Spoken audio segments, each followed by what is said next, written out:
I have a couple of things I wanted to ask about. The first was that I suppose I was similar to Sophia, as someone who had been involved with arts and fashion and had never really quite found the right spot.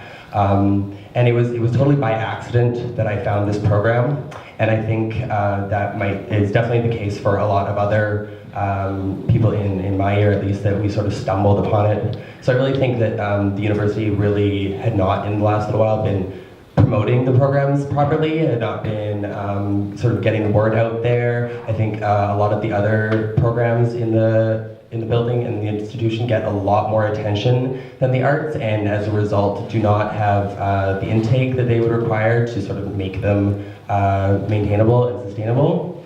And that's another issue that I had, was that when you talk about Capilano as a green university and moving towards economic or ecological practices, I know the textile department has been working our ass off to make ourselves as green as possible. And the idea that like you're gonna really get rid of one of the lower impact arts programs out there, when at the same time promote the business, which are some of the ones who end up being the high impact programs. I think it's very counterintuitive to the whole image we're trying to portray as this like really green and eco-friendly university.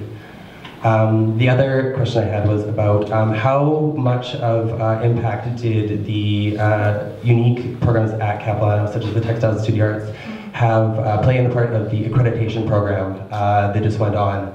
I would like to know if there's any transparency with that process that went on, if we can look at just how big of an impact these small programs had to making us a supposedly world-class university.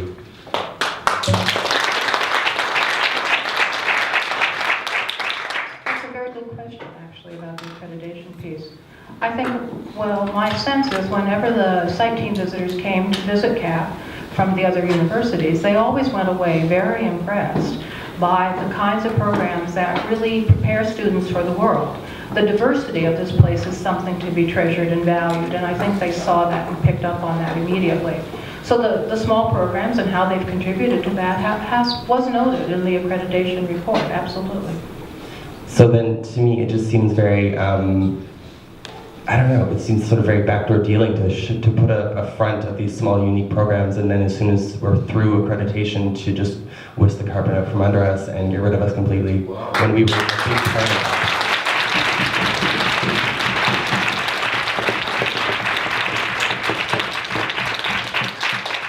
Everybody played a part in accreditation. Oh, I agree, everyone played a part.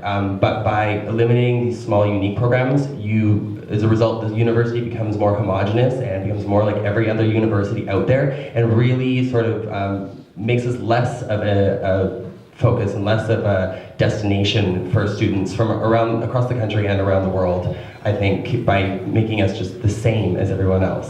Well, I can tell you that in my conversations with government, I was told explicitly, differentiate, we can no longer be all things to all people.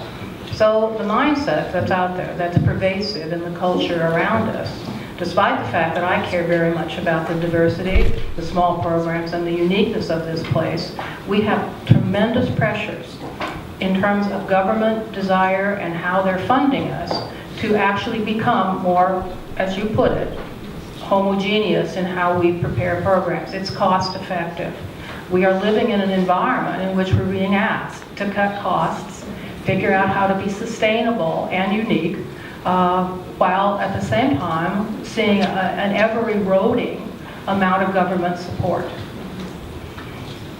It just seems very, like, I don't know, counterintuitive. It is. I don't disagree. Yeah, it's very confusing. The best way to be unique and be different is to be colorful and be artistic. And as someone who wears only black, I'm saying you have to show ways of being unique and being bright and being as decorated as we are. Thank you.